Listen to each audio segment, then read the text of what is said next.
welcoming me into the Gaherty family, and he was my father-in-law for this that I don't know here, but it just means a lot that everyone came out to celebrate him. Thank you.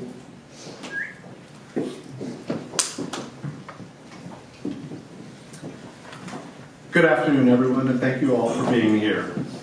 We're gathered here today to celebrate the life of Robert Gaherty, or as many of you would call him, Bob. I am Jeff Schuick, and I have the privilege to be here and remember and honor a very special friend, father, and brother. He was a man who touched so many lives with his kindness, generosity, and an unwavering presence. While today is a day of remembrance, it is also a day to share stories and honor the legacy of a man who is truly one of a kind. Bob was born to William and Renee Gaherty and grew up in New York with his siblings, Charles, Bill, and Danielle. He received his bachelor's degree in political science from Tufts University, where his love for history and politics blossomed. Bob eventually made his way to California in the early 80s, where he built a life full of love and family. He met Dina Gaherty while both working at Dictaphone. They fell in love, got married, and together they raised 4 daughters, Megan, Melissa, Kelly, and Katie, who are all here today to honor their father's memory. This family of 6 grew up and lived together in Menlo Park for over 20 years. He was a proud father, always offering guidance, support, and a strong foundation for his girls. Bob was also passionate about history, sports, and politics. He was outspoken about his views and ideas, whether or not you asked for them. Any friend or family member would know that he was a storyteller that loved to reminisce about his childhood, early adulthood, his travels, and his family. Professionally, Bob dedicated over 40 years to the loan business, helping countless friends and family members navigate the world of home buying. He had a natural ability to simplify what seemed overwhelming, and through his experience and expertise, he not only helped people afford homes, but also helped them build futures. His advice, patience, and wisdom left a lasting impact on so many. Bob talked to his daughters about their life and career goals throughout their lives, wanting them to be strong, independent, and ready for the world. He wanted his daughters to succeed in life and always advocated for them. In his later years, Bob and Dina decided to divorce amicably, but remained close friends and loving co-parents. They would often grab dinners together, watch sports games, and bond over their daughters' stories and lives. Bob moved to Coal Valley in San Francisco, where he became more than just a resident. He became a cornerstone of the neighborhood. Standing outside his door, he made a point to greet passerbys, bringing warmth and friendliness to all. He hosted the neighborhood gatherings and offered a welcoming space for anyone who needed a place to go, whether they were locked out, wanted to chat, or simply just needed a friend. His presence turned neighbors into family and transformed his neighborhood into a community. Bob was an unforgettable man. His kindness, his humor, and generosity will live on in each of us who had the privilege of knowing him. Today we hold on to the love he shared and the lessons he left behind. Some members of his immediate family have prepared words they would like to share. I now invite family to come forward and speak from the heart. Thank you all for being here to celebrate Bob's life.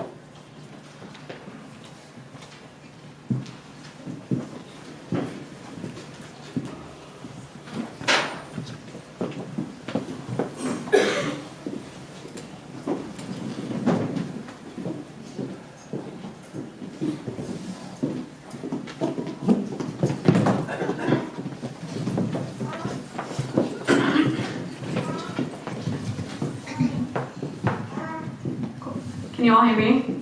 Yeah? Yeah?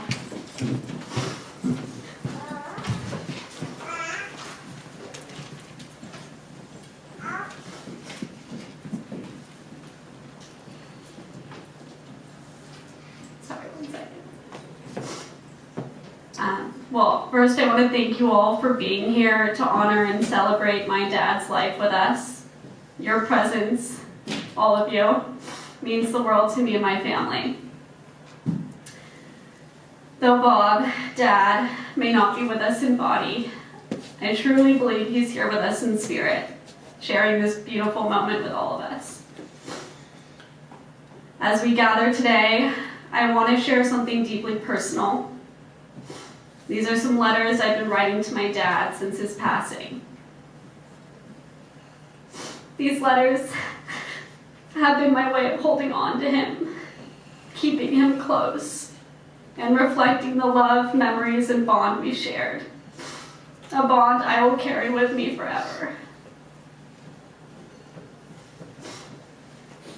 Dad, I love you so much. It's incredibly hard to believe you're gone. Our last conversation on January 25th was about my wedding dress, and I'll always remember that. Thank you for helping make my dream wedding come true. You were so excited about the wedding of the new millennium, as you called it. During that call, you made me laugh when you said you wanted grandkids stat. How I wish I could give you that. I promised I'd tell you when I was ready, and now I'm just holding on to that promise. You told me how happy you were with your new girlfriend, Maria. You said she was the love of your life, and that you had many trips planned, including my wedding, but you wanted my full blessing to bring her to. I'm so glad that you found joy in your final days, and I would give you my full blessing now if I could. Lastly, I told you about my trip to New York with Kelly and Melissa for Kelly's 30th birthday. You loved hearing about how we visited your old apartment on Park Avenue and some of your favorite places, including Central Park and the Met. We made sure to take photos of the apartment so we could share them with you. I'll never forget how excited you were when we told you about that.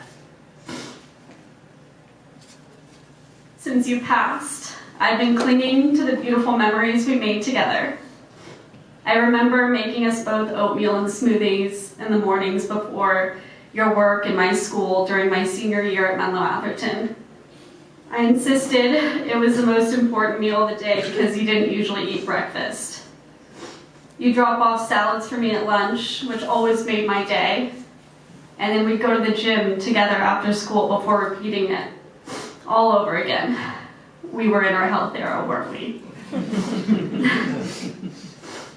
When I think of you, I think about how you were the ultimate girl dad. You watched all of our favorite girly movies and rom-coms, from 13 going on 30 to How to Lose a Guy in 10 Days. You and Mom threw the best birthday parties for us girls growing up. Everything from Survivor-themed to scuba-themed birthdays, even taking us all into the pool with the scuba equipment you rented.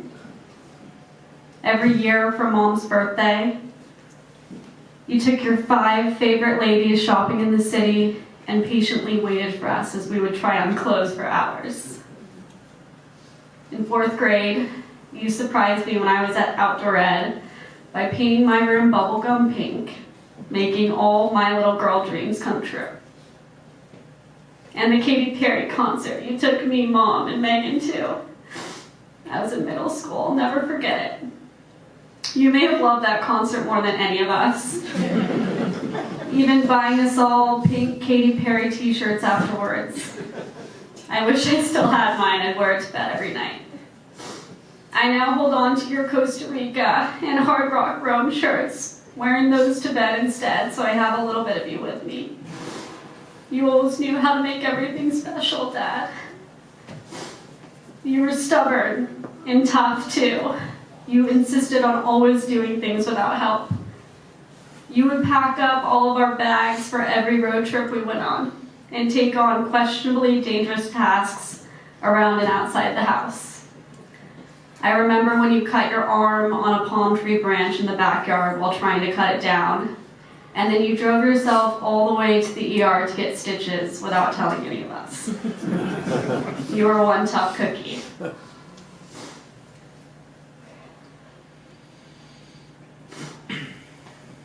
I'll never forget all the times you supported me, especially when I became sick with ulcerative colitis in high school. I distinctly remember you wrapping your arms around me, holding me by the fireplace when I was in the most physical pain of my life. I couldn't walk or get myself from A to B, but without hesitation, you picked me up in your arms, drove me all the way to Pleasant Hill to be evaluated by our Eastern medicine doctor, and then back to Palo Alto to the hospital.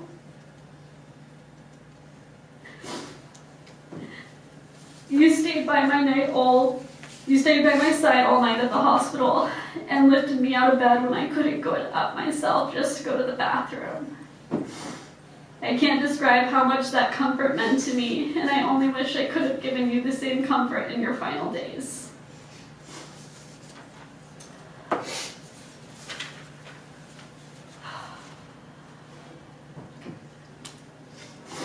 The hardest part so far was saying goodbye to you in person for the last time before your cremation. Walking into that room, it was so incredibly beautiful but heartbreaking. You were there, lying at the front, and behind you a glass wall through which you could see greenery and a waterfall outside. It was so peaceful for you. It was pouring rain that day, and I just sobbed at the back of the room for a while. It was set up like a ceremony, and all I could think of was you walking me down the aisle. Instead, I was walking down the aisle to see you for the last time in my life. That hit so hard. I wish it wasn't that way, not now. Jared, our cousin, was there with us too.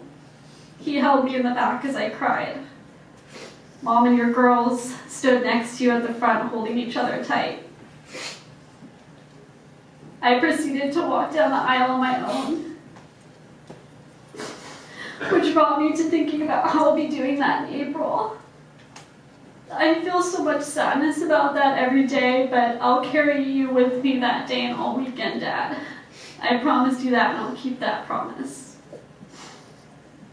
When I approached you, you looked so peaceful. You looked just like yourself. We gave you our last hugs, kisses, and said our goodbyes. It was the hardest goodbye in my life.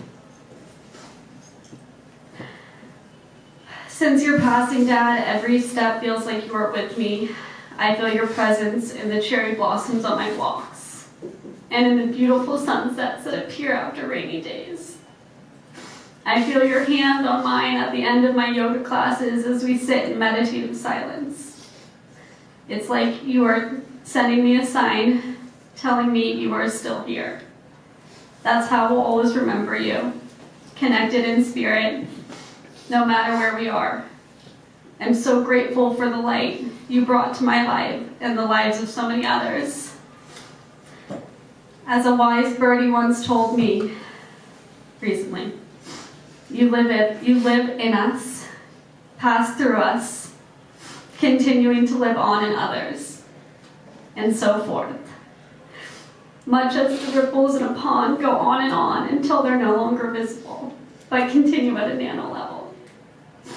I miss you more than words can express, but I carry you with me every day, in my heart, in the songs you loved, and in the strength you have and will always give me. You are loved beyond measure. You will never be forgotten, Dad. With all my love, Katie Bear. Thank you.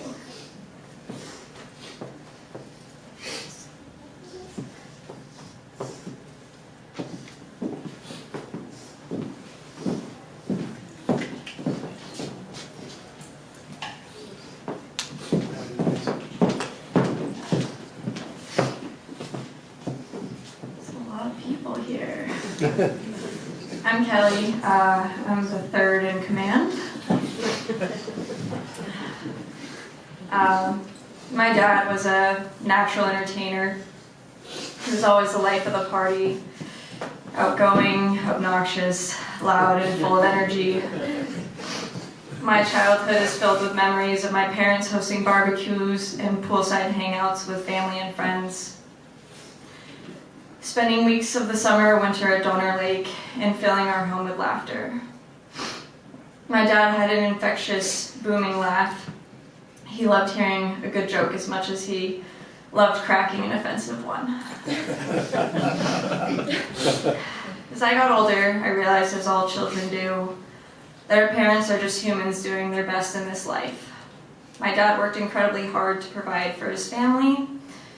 He showed up at every soccer, softball, and lacrosse game he could. He cheered me on at my regattas, and whenever I showed him my B or C coursework, he pushed me to do better. Our family home on Trinity Drive was his pride and joy. He ensured there was always blooming flowers hanging in the pots by the kitchen, and that the pool and yard were kept in mint condition, and that our kitchen was always fully stocked with endless food. The Gaherty house was a home to many friends and family, where most felt loved and safe. My dad rarely complained about the village of friends my sisters and I regularly had over to raid the snack cabinet while we snuggled in the kitchen nook or hung out in the backyard till the wee hours of the morning. Trinity Drive was also his pride and joy because he built a family in that home, memories, and the community that I see standing here today, sitting.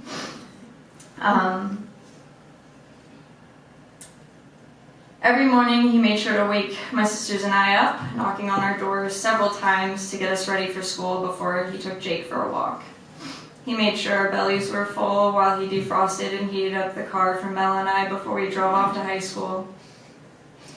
He would sit in his leathern chair and genuinely enjoy rom-coms that we made him watch. As I'm growing up, I now understand the anxiety and worry my sisters and I must have caused him raising 4 daughters who loved a lot of trouble. But through it all, he was really steady. He never judged me for the many phases I went through as an adolescent, and as most of you know, there were many. Nor did he try to change me. He was supportive of my mom's unconventional ways, letting us play hooky from school, homeschooling us, and creating a childhood full of adventure, whether that be skiing on the mountain at Sugar Bowl or house swapping with a random family on Craigslist we'd never met. My dad put his soul into the things he set his mind to and found joy in all of the small things. He'd run 2 laps around the ditch while my sisters and I would walk 1. He'd spend hours stringing lights and putting up decorations around the house during the holidays, gathering us all on the porch every year for a big reveal. He was always really proud of them. They weren't that good.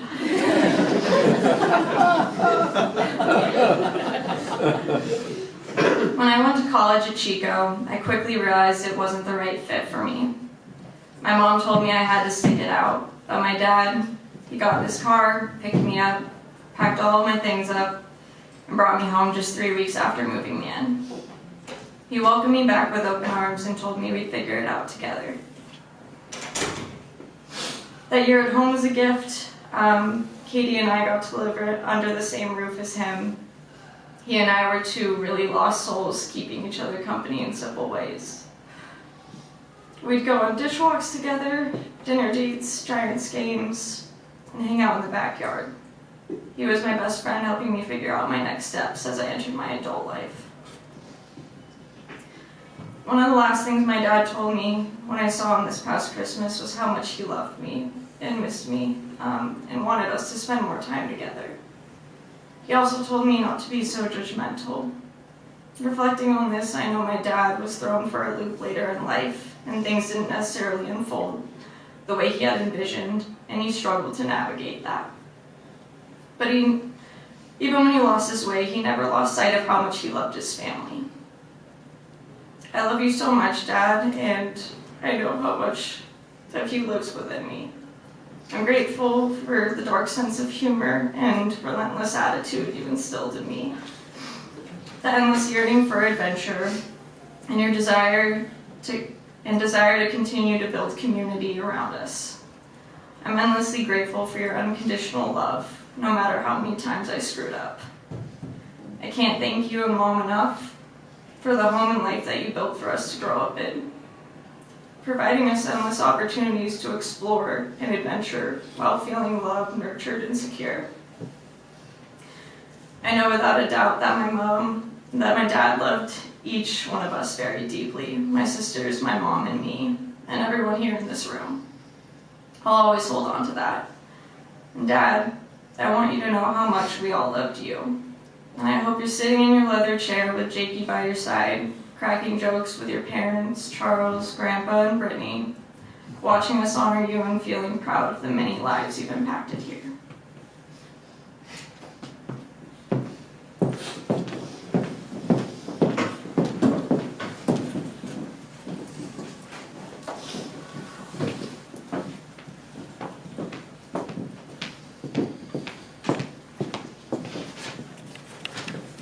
You spoke every Sunday.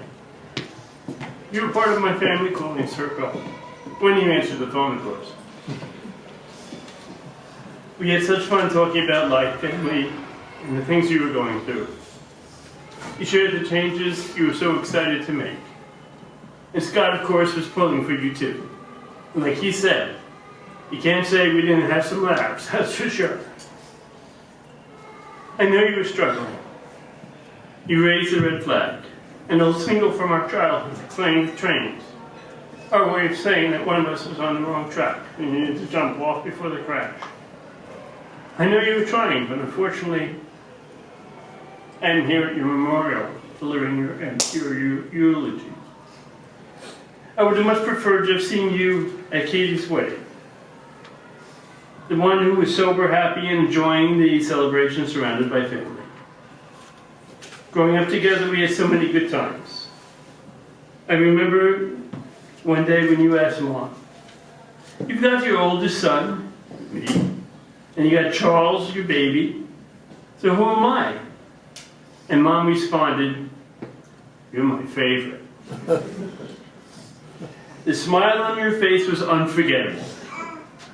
It was also your free pass to get away with murder, which you certainly used to your advantage.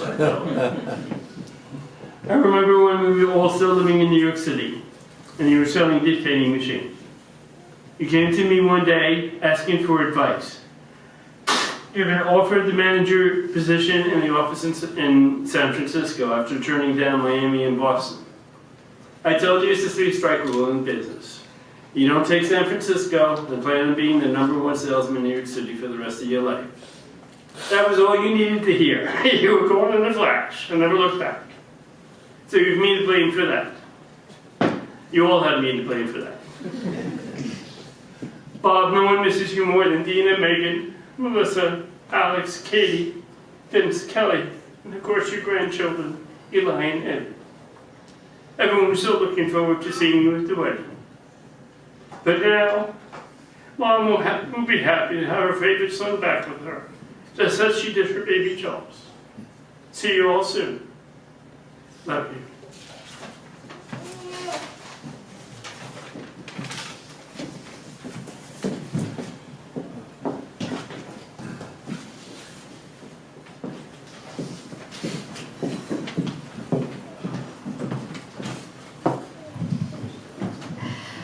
Okay, this is going to be hard. It's kind of a cruel tradition people do for grieving people to give speeches, but here we go. I wrote this letter to my dad after he passed. I said, "Dad, just a couple days after you left us, I was walking in the rain. It felt like the whole Bay Area was crying for you. I walked and I sobbed and I thought of so many things. Heartwarming memories, things I was upset about, what I should have said, what I wish you had said. the times that you'd miss.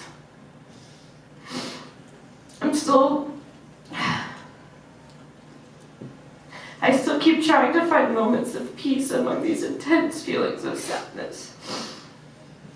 My mind races when all I want is quiet, so I walked and I walked so I could process.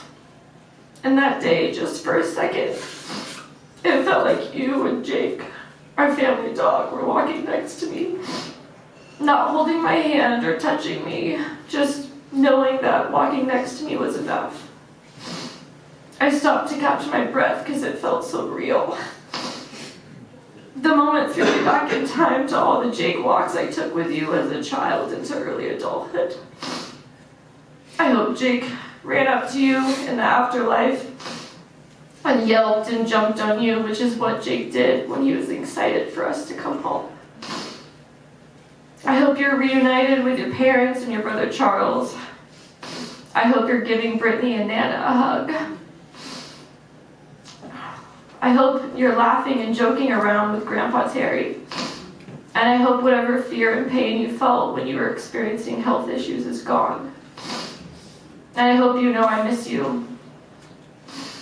I want you to know I treasure so many memories. There are more than I can count, but I made a small list.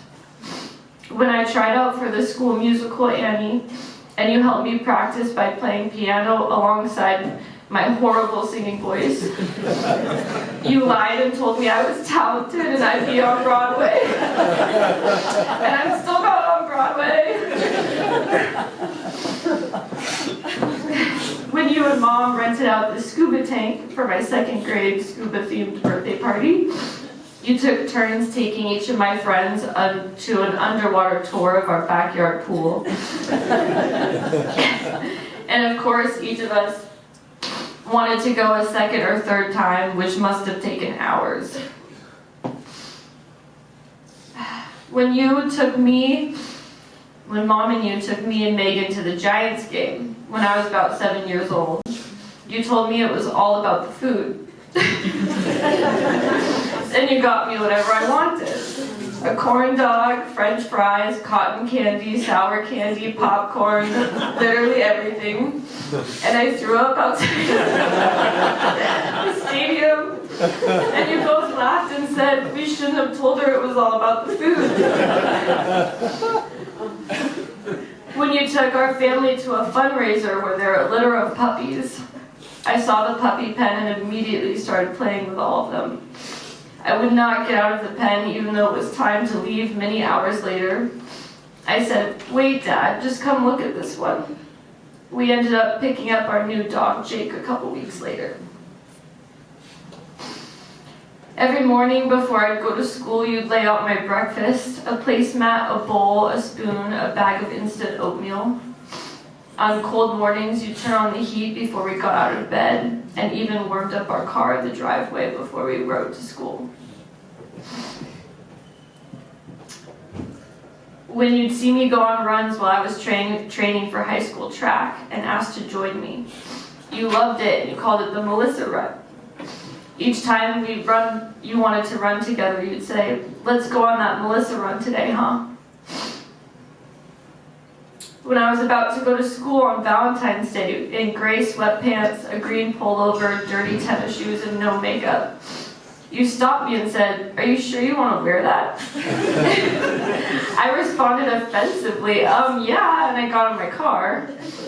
I had no idea my boyfriend and now husband was planning to surprise visit me with flowers in front of all my friends at lunchtime. But of course my dad knew. When we traveled to the North Island of New Zealand in a camper van, my sophomore year of college, it was just the two of us for 10 days. You admitted later that you were nervous to go on this trip with me because how the heck would we survive 10 days together? That's what I said. But we had a blast. We ate cheese and crackers, listened to the radio on long drives, tried to count all the sheep, went blackwater tubing in a glowworm cave, toured Hobbiton, watched Lord of the Rings the whole time. I even convinced you to go skydiving. and we almost shit our pants. When I broke up with Alex for a short period of time and you told me you're making a mistake, you and Alex are supposed to be together. And he was right, again. After Alex and I got married, you were instrumental in helping us buy our new home in Oakland. You guided us through the entire process, reviewed every document we signed, and kept saying, we're gonna make this happen. And you did. The list goes on. Of course, you and I had quite difficult times. Times that strained and challenged our relationship. But when I reflect on the whole picture, I see consistent love and support. You wanted us girls to achieve and experience everything we wanted in life. When people send me their condolences, they say, he just adored and loved you girls. And each time I hear that, my heart hurts because of how painfully true it is. And I wholeheartedly and unconditionally loved you. So much of you is in me, your drive, your stubbornness, your love to entertain and storytell, your connection to your community. What really struck me from hearing from your neighbors in Coal Valley who adored you was how much they adored you. They knew who you were with all your quirks and behaviors, but they also knew your generosity and kindness towards the people around you. The day you died, I met your friend and neighbor Antoine on the street in front of your house. And he said something that gave me comfort. Yeah, your dad was crazy, but he was my guy. And he was my guy too. He was everybody's guy. And I want to end by saying that, Dad, please stay close by to guide me in whatever the future holds, because it's so hard to imagine my future without you. And when you see me on a walk, please grab Jake and join me until we can hug and be together again one day. And in the meantime, be at peace, and we'll keep you in our hearts forever and always.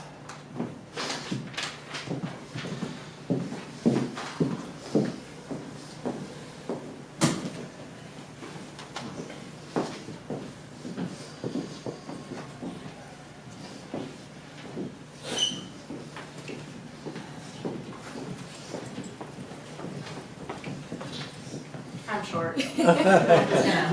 Okay. My sisters are much more eloquent than I am, so bear with me. I decided to share 3 stories from the heart about my dad.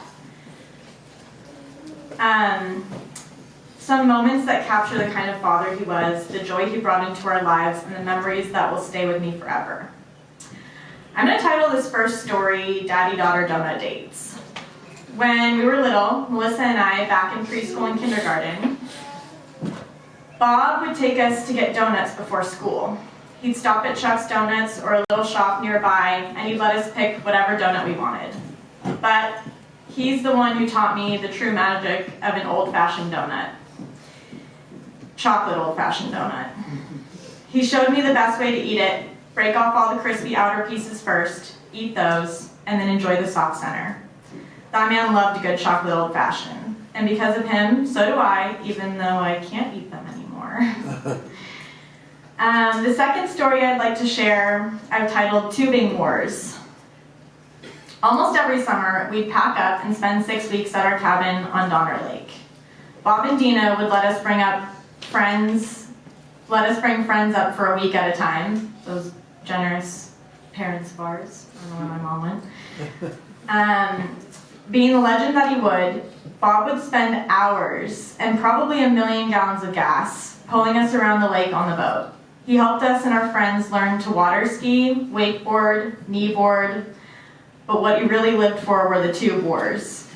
Whenever we talked him into hooking up 2 tubes at once, which, mind you, is not very safe, it was game on. He would whip us back and forth so hard that we definitely ended up with some minor injuries. Katie and I almost got decapitated one time. It's fine, we're good. I vividly remember getting flung so hard off the 3-person tube that I did a couple of cartwheels across the water before finally landing. And Bob would sit at the wheel knowing that he'd won that round. The last story I'd like to share, I'm going to title it San Diego and the Healing Power of Dad. This memory is one that means the world to me. After my first semester of college, I hit a really rough patch. I was deep in a depression, and my mom told my dad, it's your turn to do something with her. So he did. He flew down to San Diego, booked us a hotel, and just showed up for me. He stayed with me through my finals, took me to all of our favorite spots, to Mission Bay, Miguel's in Old Town for Mexican food, the Mission for those huge breakfast plates. We hung out by the pool, shared a huge bed in the hotel room, a huge king bed, just Bob and I. And for a few days, he made everything feel lighter. He didn't always have the words, but he knew how to be there. Thank you, Dad. You were an amazing father. I'm so incredibly grateful for the time I got to spend with you this past Thanksgiving and Christmas. I will cherish those memories forever. I hope you're up there driving the Sea Ray, winning 2 wars, and enjoying a chocolate old-fashioned while you walk Jake. Love you, Dad.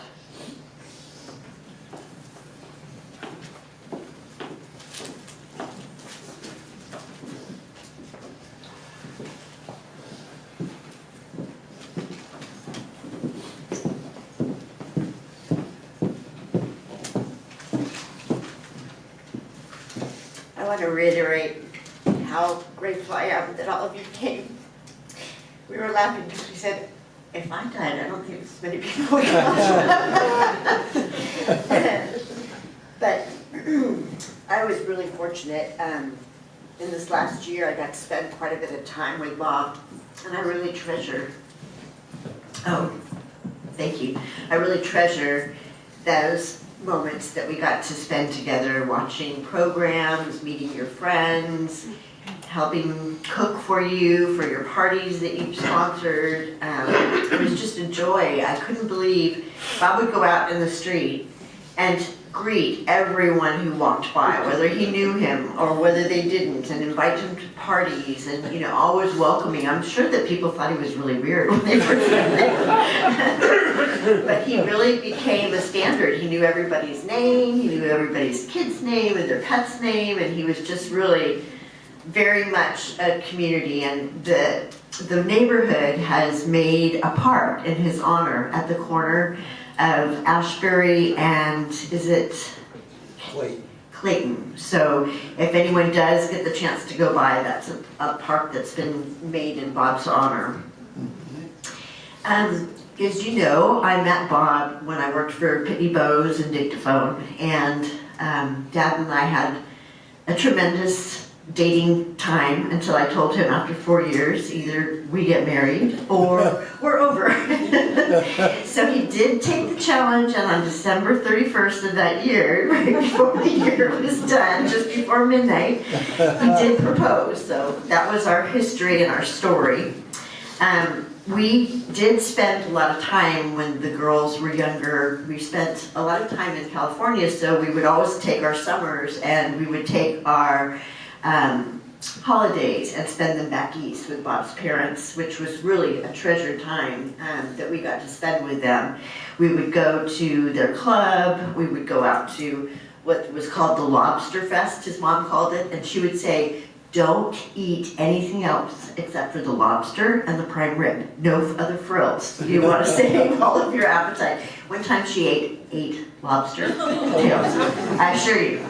She was a petite thing. I couldn't believe she'd done that. We also spent summers going to their club that was at the beach outside of Manhattan. That was really fun for the girls and I. We took trips with Bob's parents. We went to Disney World with them. We also went to Nantucket where Charles, his younger brother, joined us. And Alice and Kristen used to come out and spend a lot of time with us in the summertime. We got a chance to take them to a family camp in Utah that we went to, and then we spent a lot of time at Donner, which was really a pleasure to do.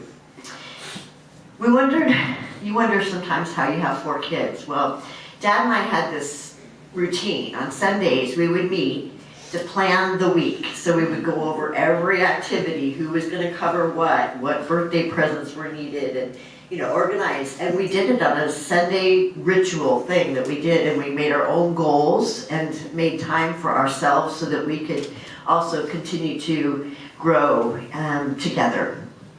We always made a point, because when we were having kids, we went to a doctor, and Dr. Baldwin babies are better. He always told us it's really important to have a date night. And so we ritually always had a babysitter. We always had a date night. Even when we didn't feel like going out, we went out anyway, because he told us that was the key. We had our routines, our Sunday spaghetti, our cookie dough that we would make and eat raw in the refrigerator all week, our Tuesday tacos, our Friday pizza nights with movies with the kids. We always told the girls, you don't need sleepovers. You already have a sleepover every night. We loved the girls, though, and all of their friends. Bob always welcomed people to our home, and I think that even when we were gone, there was a lot of people in our home. The girls had a way of moving all of the furniture out of the family room and having huge parties and then putting it all back and take a picture so they put it back in the right spot. Bob was generous, he was kind, he was thoughtful, a little crass sometimes. He was a caring dad, a loving husband. They did have their daddy-daughter dates on a regular basis. The gluten-free nightmare of donut days. We did do a lot of traveling, which the way that this came out was Bob and I used to go to the symphony, and one night before the symphony we were at dinner, and I was going to be turning 40, and I said I really wanted to go to Europe. And he said, let's do that. So Dina took it literally, and I went and planned a trip for 3 weeks, and then it extended it to 6 weeks. And Bob was like, are you crazy? We can't go out of town for that long. But in retrospect, he had said that it was the best vacation that he had ever had. We took our daughters, who were at the time between the ages of 5 and 10, if you can imagine, with 2 strollers. And we traveled, our first trip we traveled in England, Scotland, France, Italy, and Greece. We went to a Club Med, we had the time of our lives, and it was really amazing, so we repeated it several times over. That love of travel is instilled in the girls, and I see them all the time taking some tremendous trips and doing things that I really think that Bob inspired you to do. He would always say how proud he was of the girls and the grandchildren and his family, little Prince Eli and Princess Evie. He would be very proud of you today for all that you did to plan this event. Katie planned the venue, she planned the food. Kelly did the flowers that you see at your tables and the drinks. Melissa organized all the tablecloths and helped her sisters with all the other tasks, and Megan did a beautiful video that she's going to be sharing with you. And though our lives took a different path, Bob, I will always remember the years we shared and the family we built together. You were a father, a friend. I called you my boy, you called me Dolly. And you were part of my life, and I'll never forget it. We were together and known each other for over 40 years. You worked hard for us, and you were a beautiful role model as a father that I cherish.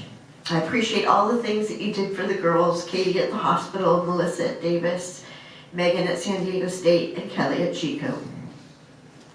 We did have some funny stories after Bob passed away. We kept parking, and there was an onion wherever we parked. So please remember, when you see an onion, it may be Bob. We took a Hawaiian dancer from his house that kind of shakes his hips all the time. And sometimes he's not shaking, but lately he's been shaking. So Bob is with us in the urn over here. And I have something I want to read, and then I want to play it for you to close it out. This song has always touched me, from the song Wicked. I've heard it said that people come to our lives for a reason, bringing something we must learn, and we are led to those who help us most to grow. If we let them and we help them in return, well, I don't know if I believe that's true, but I know like I'm who I am today because I knew you. So let me share this with you.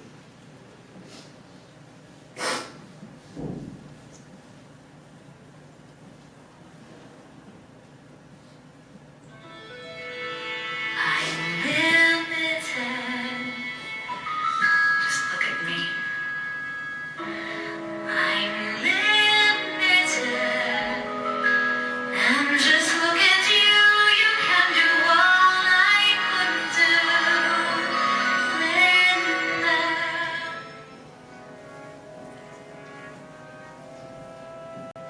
Now it's up to you, for both of us. Now it's up to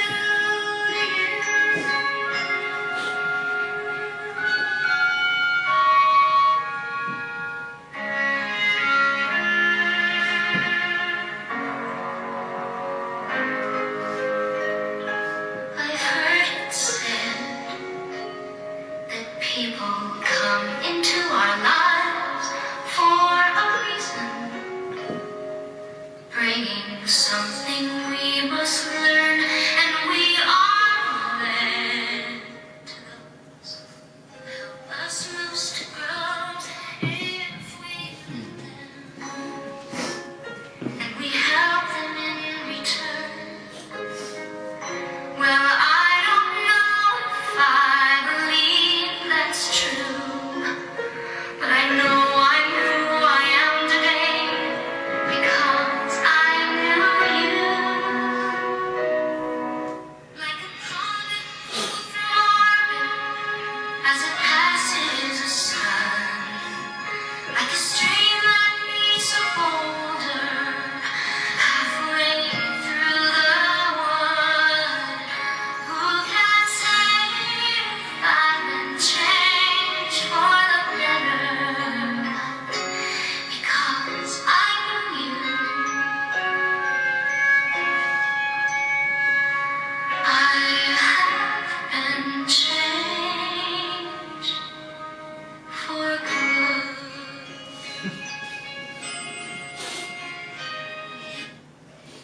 I know that you all have been changed by the life of touching Bob's, and I appreciate you all sharing in the celebration of his life. And we welcome you to, after the video, I don't know what the schedule is exactly, I'll let them decide. Jeff will do it. Okay, he'll guide us in that, but I appreciate you all and appreciate the way you touched his life too.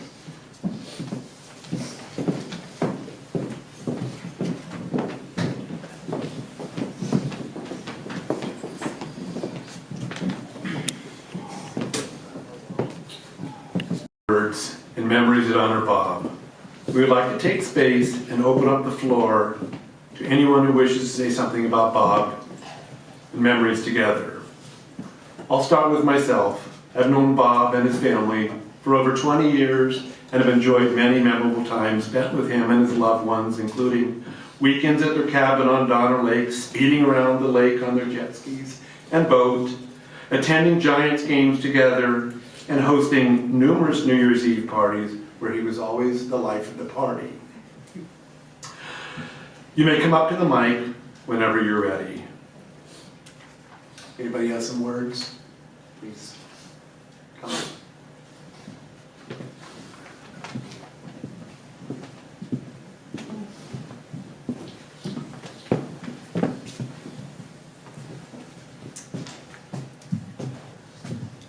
Oh my goodness. Oh well, you know. I'm a little sleepy today because a night out, an evening out with the Gahertys could take its toll on you the next day.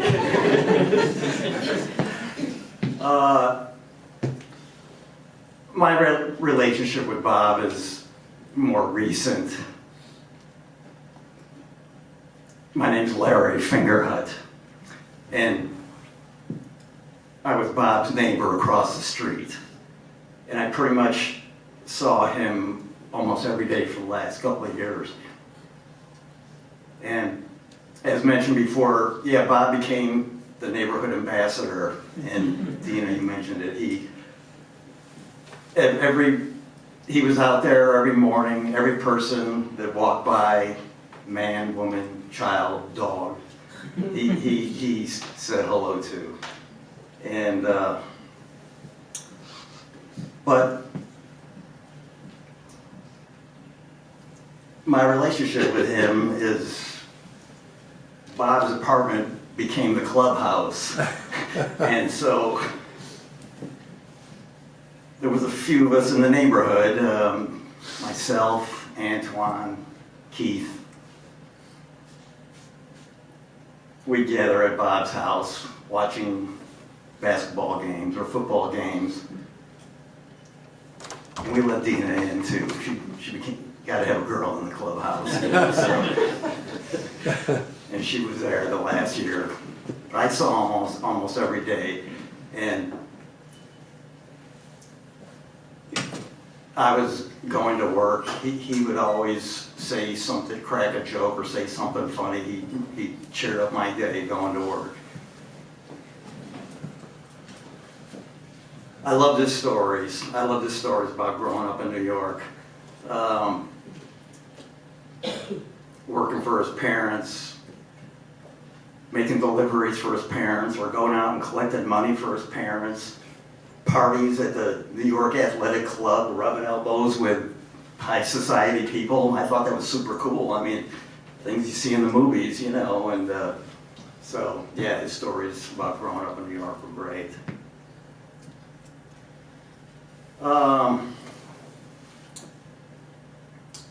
But my relationship was just the last couple of years with him. Yeah, as I said, I saw him every day and hung out there and hung out at his apartment almost every evening. I'm wearing this beautiful watch that Bob bought me. I told him not to do it, but he insisted he wanted to. He was generous. He was generous like that.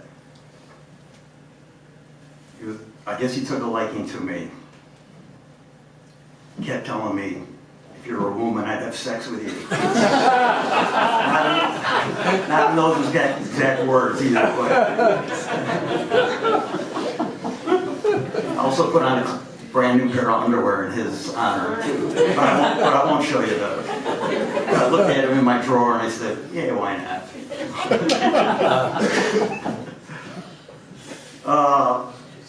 But lastly, the thing that I'm going to miss the most, and I've said this before, is the laughs. He made everybody laugh, but I just cherish. I mean, what's a better friend than somebody you sit down and laugh with all the time? And I can remember him and I just cracking up in his living room on the sofa, sitting on the sofa, just cracking up. So I'm gonna miss all the laughs with Bob. I really am. He was a neighborhood ambassador. There's as mentioned, he brought the neighborhood together. There's a memorial garden going on at the end of our block here. A lot of it took shape yesterday, and that will be there. And all the neighbors are just putting their time in to do that. So that's what he did for the neighborhood. That's all. I really miss the laughter with him. Yeah, thank you.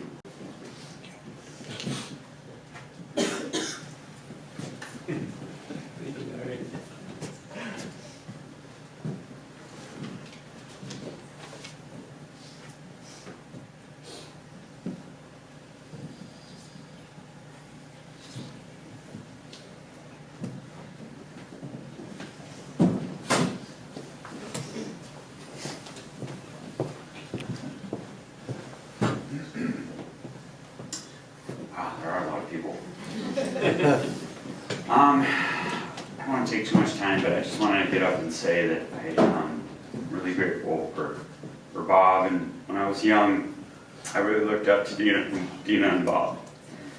I haven't seen Bob in a long time, but I knew 90s Bob. And I'm sure he was the same guy, just kind, generous, just a very positive person. And we went to Italy with him. I went over to their house all the time as a teenager, and Bob, I just knew nothing but kindness and generosity from him. So it was really shocking, as I'm sure it was for a lot of you, to hear this. but I would feel bad if I didn't get up and say what a great guy he was, and he will be missed.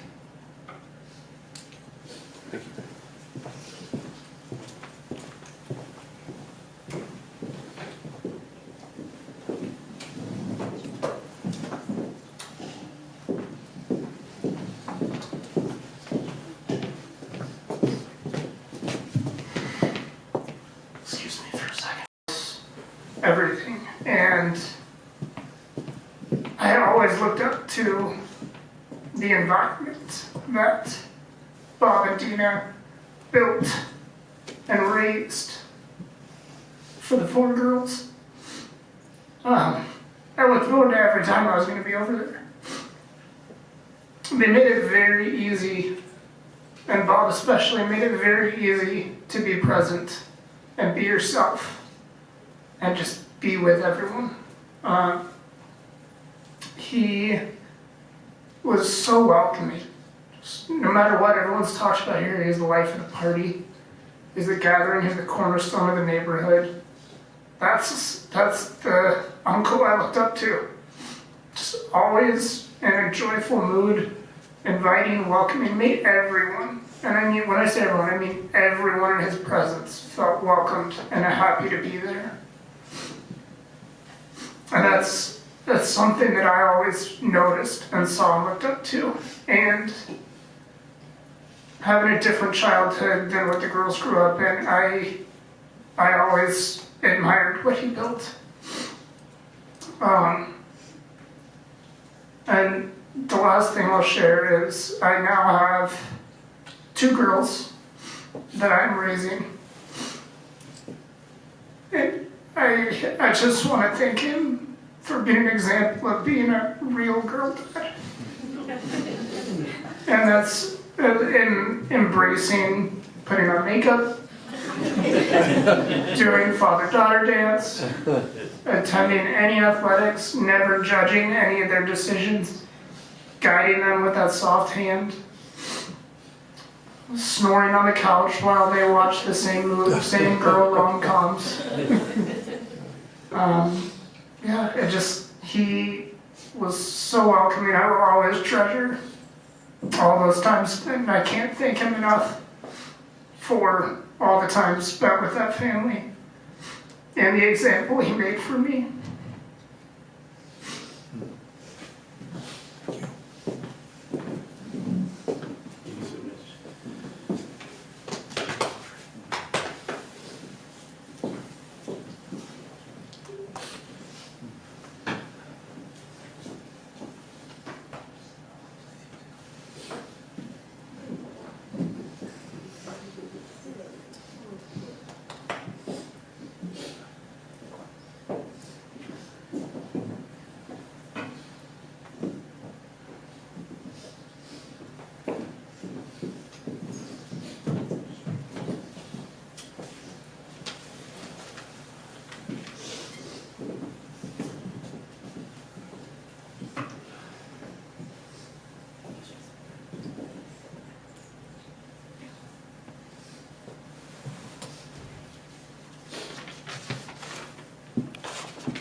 Thank you, everyone, for sharing with us.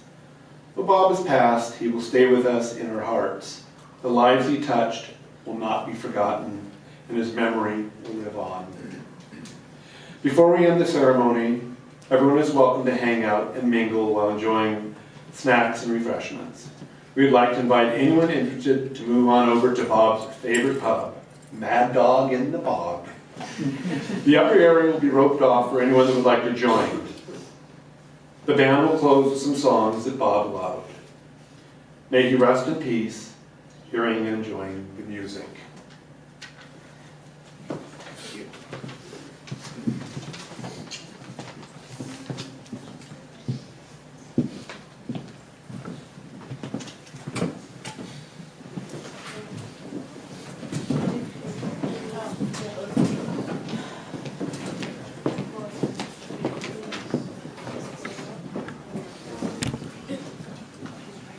We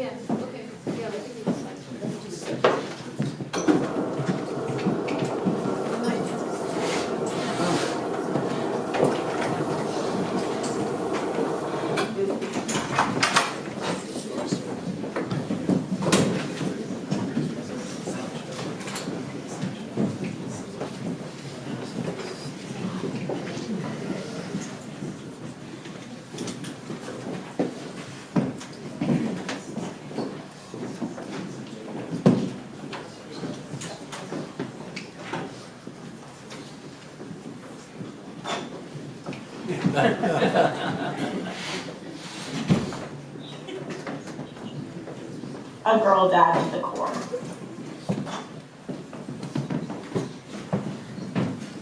Dad, you were a force of nature. A girl dad to the core. You showed up for us in everything. Dance, homeschooling, horseback riding, piano lessons, basketball. Growing up, every single morning, you would announce the weather to us like it was your official duty. And every night, you sat on the couch at the Trinity House, letting us pick whatever we wanted to watch. The Bachelor, Real Housewives, the OC, and you always got a kick out of Gossip Girl. Every year, you packed up the red van for vacations, huffing and puffing as you meticulously arranged every last suitcase, only to pull back into the driveway at least 4 times because Mom forgot something. You were so patient. And on the water, you were an absolute menace, whipping us around on the inner tubes behind the Sea Ray at Donner Lake, sending us flying, doing cartwheels on the water. We loved every second of it. You gave us the gift of adventure. With Mom, you took us all over the world. New York, Europe, Bali, Egypt, Mexico. You made sure we got scuba certified, went rappelling, zip lining, kayaking, whitewater rafting, and we can't forget the time you agreed to go skydiving with Mel in New Zealand. The stories keep pouring in from those who loved you, and we will cherish every one of them. You were the life of the party. The girls, Mom, and I will do our part to keep your traditions alive, starting with those crazy disco Christmas light displays. And I'll be playing the CDs I found in your car for years to come. We love you, Dad, and hope you're partying it up with your loved ones up there. Give JP Boy a thumbs up for us. I'm not one of those who can easily hide. I don't have much money, but boy, if I did, I'd buy a big house where we both could live. If I was a sculptor, but then again, no, or a man who makes potions in a traveling shoe. I know it's not much, but it's the best I can do. My gift is my song, yeah, and this one's for you. And you can tell everybody this is your song. It may be quite simple, but now that it's done, I hope you don't mind, I hope you don't mind that I put down in words how wonderful life is while you're in the world.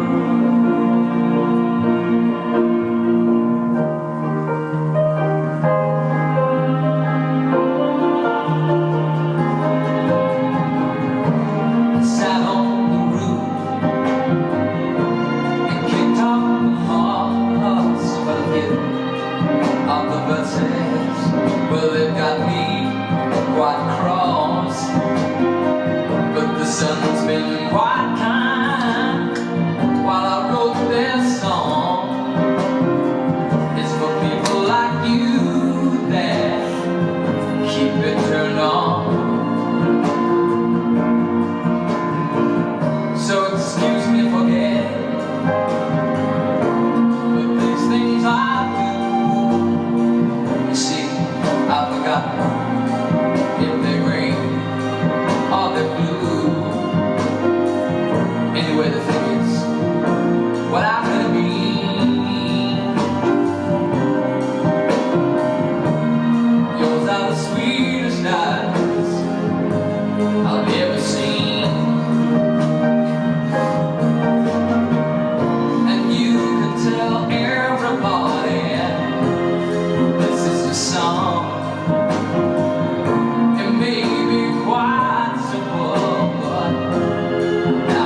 been warped by the rain, driven by the snow. I'm drunk and dirty. Don't you know that I'm still willing? And I was out on the road late at night. I seen my pretty Alice in every headlight. Alice,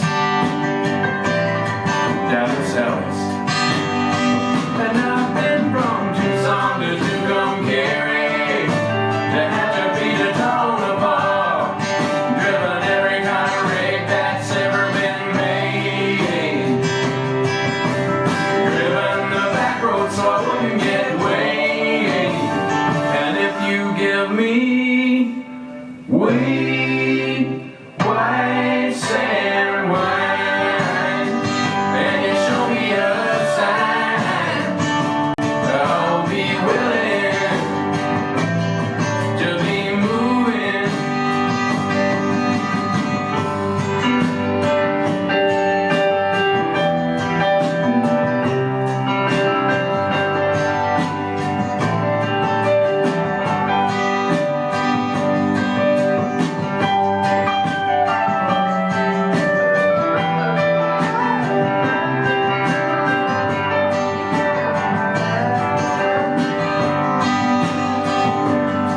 Well, I've been kicked by the wind, rocked by the sleet, had my head stoked in, but I'm still on my feet, and I'm still willing.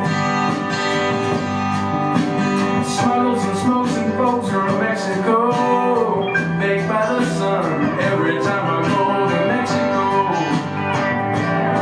And I'm still, and I've been from Tucson to Tucumcari, to Hatchapi to Tonopah, driven every kind of rig that's ever been made, driven the back road so I wouldn't get weighed. And if you give me weed, white sand wine, and you show me a sign, I'll be willing to be moving.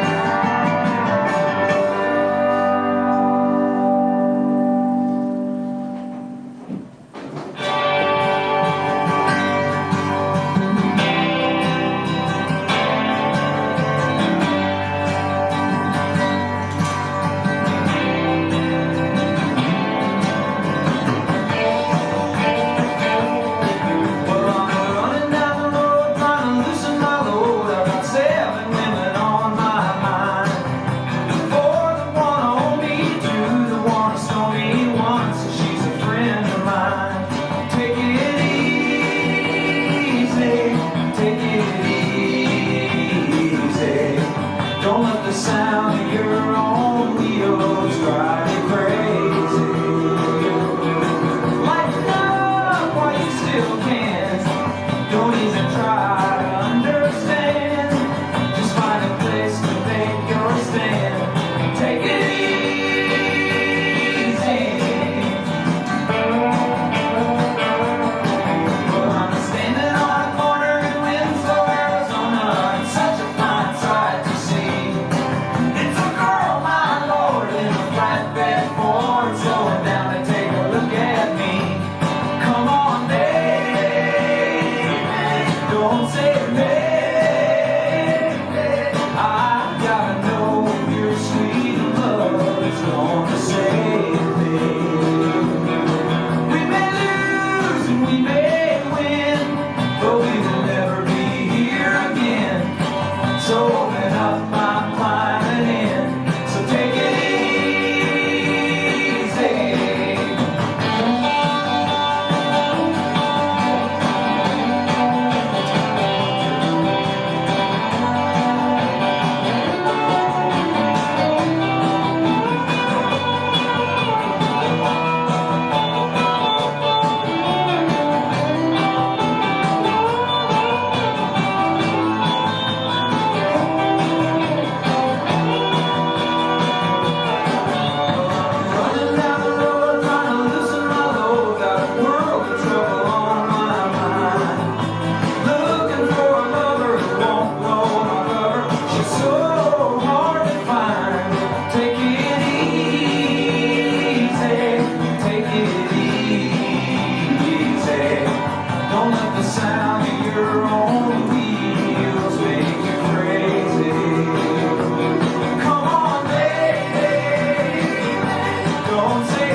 Thanks everyone for putting up with us.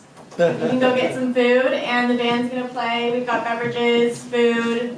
Renee, our wonderful friend Renee, made a ton of cookies. Go enjoy yourselves, and feel free to move around the room while the band plays.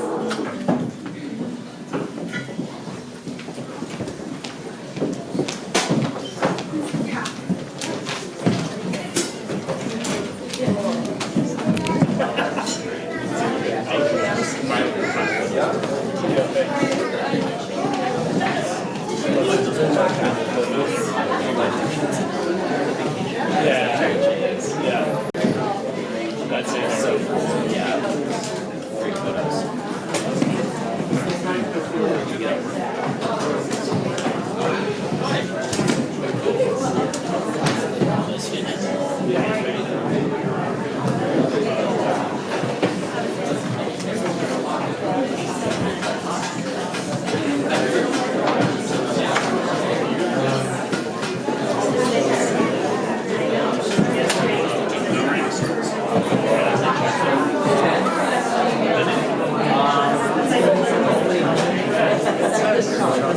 Actually got this.